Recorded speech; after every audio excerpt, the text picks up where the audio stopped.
Hello. তারপর তোমার তো দেখাই পাওয়া যায় না, 2 মাস হয়ে গেল, তোমার সঙ্গে ভালো করে তো আলাপটাও জমলো না। তারপর কেমন লাগছে কাজটা? ভালো। গুড। আরো ভালো লাগবে যদি দিন রাত ওই বুড়ো বুড়িকে আগলি না থেকে একটু বাইরে টাইরে।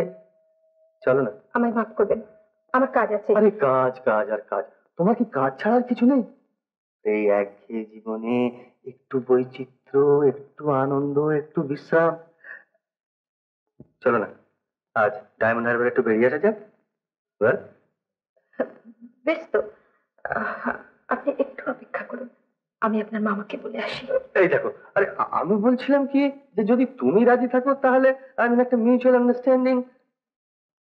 আমি তো রাজি আছি, কিন্তু আপনার মামার অনুমতিটাও তো নেওয়া দরকার। এই দেখো, না না, আমি তো ভুলিয়ে গেছিলাম, আজ আবার শনিবার আমার একটা বিশেষ জরুরি কাজ আছে। দেখো, তোমার মামা তোমাকে বলতে হবে না। আচ্ছা, আমি চললাম। প্রভুর অত্যন্ত প্রিয় পণ্ডিত জগদানন্দ, যাহা চরিত্রে প্রভু পায়েন আনন্দ, প্রতি বৎসর প্রভু তারে পাঠান নদিয়াতে, দিচ্ছে তক্ষিতা জানি জননী আশ্বাসিতে।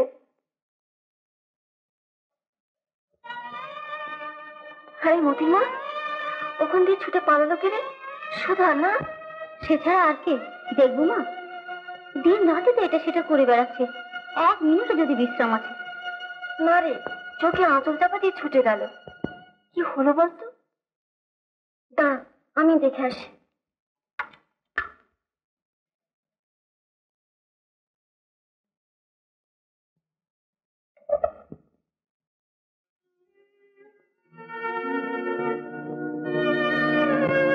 কি হয়েছে মা, অমন করে ছুটে গেছে? কেউ কিছু বলেছে? না এমনি। ও, আমি বুঝতে পেরেছি, মন খারাপ হয়েছে তো। আমি তো তোমাকে কালই বলেছি, সে যখন কাছেই আছে তখন মাঝে মাঝে গিয়ে তাকে দেখে আসবে। এখন তো কিছু কাজ কম নেই, যাও এক্ষুনি ঘুরে এসো। না মাসিমা, এখন যাওয়ার দরকার নেই, পরে একসময় গেলেই চলবে। কিসে চলবে আর না চলবে সে আমি জানি। আমি তো মা, সন্তানের মনের কথা মাকে বলে দিতে হয় না যে। না মাসিমা, আজ থাক, এখনো সবাই খাওয়া হয়নি। সে মা, তার প্রতি তোমার তো একটা কর্তব্য আছে, তাকে সব কাজে সাহায্য করবে, উৎসাহ দেবে, এই না সে তোমার কাছে। খোকার শরীরটা খারাপ, দেখে বড় কষ্ট হলো। তোমার কি হলো না হলো তা জানবার আমার এতটুকু আগ্রহ নেই। আমার কাছে কি জন্য এসেছো তাই বল। ওর খুব ধার দেনা হয়েছে বলে মনে হলো, পাওনাদারেরা নালিশ করে বলেছে। আমাকে বললে, অতুল্য তুমি 500 টাকা দাও, নইলে আমাকে জেলে যেতে হবে। এই যে মাসের বেলায় 300 টাকা নিয়ে গেলে, সেটা কি হলো? আগে তা তো জানি না, তবে ওর যে খুব টাকা পয়সার অভাব সেটা বেশ বুঝতে পারলাম। আমার কাছে খেতে চাইলো, খেতে বসে যেরকম ভাবে খেলো তাতে মনে হলো বেশ কিছুদিন খাবার জোটেনি। জিজ্ঞেস করতে বললে, অতুল্য 2 দিন খাইনি, আর পাওনাদারদের ভয়ে বাড়ি ফিরে যেতে পারছি না। এতই যদি দুরবস্থাতে জিদ ছেড়ে বাড়ি ফিরে নিতে হয়। আগে আমি বলেছিলাম, কিন্তু না, ও জেলে যাবে তো ও জিদ ছাড়বে না। আর আপনি যে আমার মারফত 300 টাকা করে মাসে মাসে পাঠান, সেটা যদি জানতে পারে তো ও টাকাও ছবে না, নিজেকে অপমানিত বোধ করবে। যাও, ছেলের কাছ থেকে 500 টাকা নিয়ে যাও। আগে আপনাকে বিরক্ত করবো না মনে করে আমি প্রথমে নাইবার কাছে গেছিলাম, কিন্তু ওর ধারণা যে টাকাটা নিয়ে আমি বরবাদ করবো। আর আমি যে মাসে মাসে 300 টাকা আপনার কাছ থেকে নিয়ে গিয়ে খোকাকে দিই, সে কথাটা প্রকাশ করতে বলতে পারি না। এত কথা তোমাকে ওকে বলতেই বা বলছে কে? পাঁচু, পাঁচু, কিন্তু মনে রেখো এই শেষবার।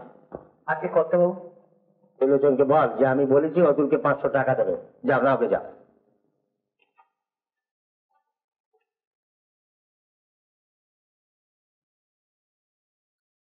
কর্তা বাবু ভাগ্নে বাবুকে 500 টাকা দিয়ে দিতে বললেন। 300 ছিল, 500 হলো।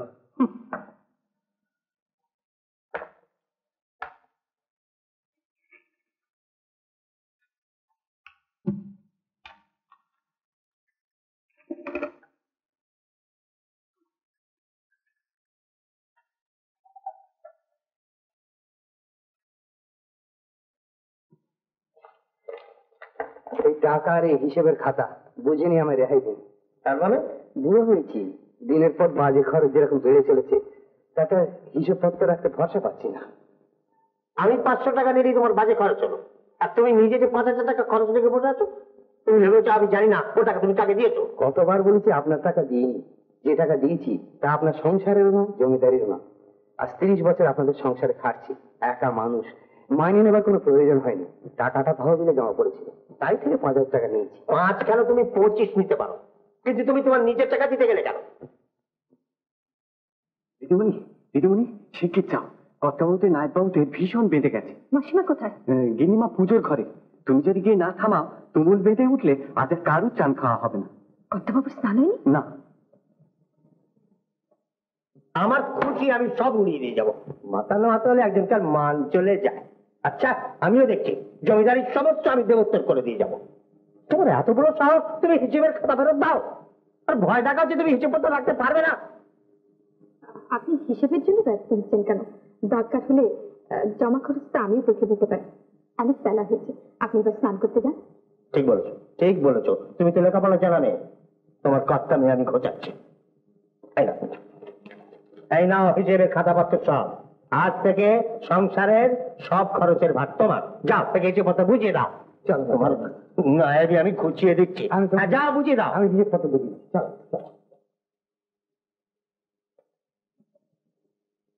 হিসেবপত্র সব গোলমাল করে বসে আছে, তাই আর রাখতে চাইছি না। কিন্তু মামু, আমরা থাকতে একটা বাইরের মেয়ের হাতে সংসার খরচের টাকাটা তুলে দেওয়া কি ভালো হলো? তুমি থামো, যা বোঝো না তা নিয়ে কথা বলতে এসো না। যাও, টাকাটা ঠিক জায়গায় পৌঁছে দিও। আমি হ্যাঁ যাচ্ছি। আপনি নিশ্চিত কেন মামু, টাকাটা ঠিক জায়গা মতো পৌঁছে যাবে।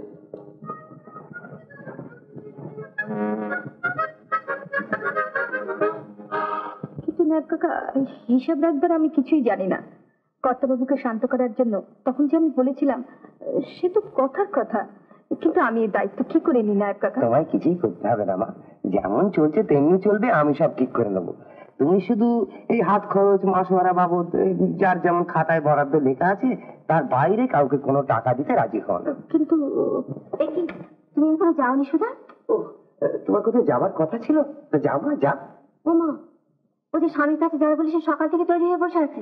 এই দেখো, তা আমায় বলতে হয়? তুমি যাও মা। না মাসিমা, আজ থাক। কেন থাকবে কেন? এই খাতাটা, কত হিসেবের খাতাপত্র সব ওর ঘাড়ে চাপিয়ে দিয়েছেন। তাই হিসেবটা তো তুমি রাত্রিরে এসেও দেখতে পারবে মা। হ্যাঁ হ্যাঁ, তা আমি এখন যাই, ও হিসেব নিকে সব পরে ঠিক করে নিলে চলবে। এখন না মাসিমা, এই তো বেলা পড়ে এলো, আজ আর এই সময় নাই তো পেলাম। ও সে কি কথা, স্বামীর কাছে যাবে তার আবার সময় অসময় কি? না না, তুমি এখনই যাও। নায়ক ঠাকুর তো গাড়ি বার করতে বলো। না না, গাড়ি আমার লাগবে না। ও, স্বামীর চাকরি নেই, গাড়ি করে গেলে মনে দুঃখ পাবে, তাই না? আচ্ছা তুমি বাসে করে যাও মা, সেই ভালো। এখন কি ফিরতে যে সন্ধে হয়ে যাবে মাসিমা। একটা কথা তোমাকে জিজ্ঞাসা করি মা, স্বামীর সঙ্গে কিছু ঝগড়া করে এসেছি? যখনই তোমাকে যাবার কথা বলি তখনই থেকে তুমি এড়িয়ে এড়িয়ে যাও। না না, মানে মানে ঠিক তা না সীমা, সংসারে থাকতে গেলে অমন ঝগড়াঝাঁটি কত হয়, তাই বলে কি সে কথা মনে পুষে রাখতে হয়? সময় বিশেষে যে অন্যায় বা অপমান বলে মনে হয়, সব সময় হয়তো তা হয় না। ভুলেও কারো মনে দুঃখ দিতে নেই, হয়তো দেখবে সব দোষ তোমার। আমি তোমাকে বলছি সুধা, তুমি ভুল করেছো মা, সে তোমার কোনো অমর্যাদা বা অসম্মান করেনি। আমি তো আপনার কোনো অমর্যাদা করিনি। আপনি আমার প্রতি অবিচার করছেন শান্তি দেবী, বিশ্বাস করুন। ভুল করে আর অভিমান করে থেকো না, বরং ভুলটা শুধরে নাও। কি ভাবছো বলো তো? হ্যাঁ মাসিমা, আপনি ঠিকই বলেছেন, আমি অন্যায় করেছি। তাহলে এক্ষুনি কি তার কাছে ক্ষমা চেয়ে নাও। হ্যাঁ হ্যাঁ মাসিমা,